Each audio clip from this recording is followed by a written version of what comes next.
goes right here. Squeeze this little latch and slide the old one out.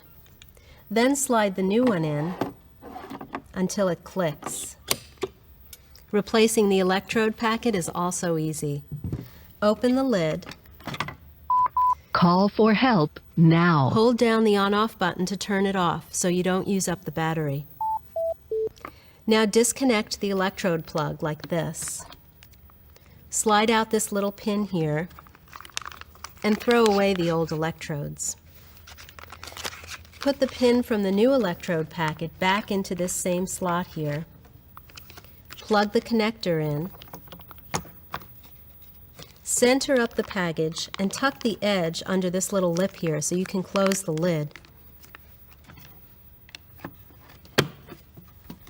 Make sure you can see the new use-by date through this little window again. And there, all done.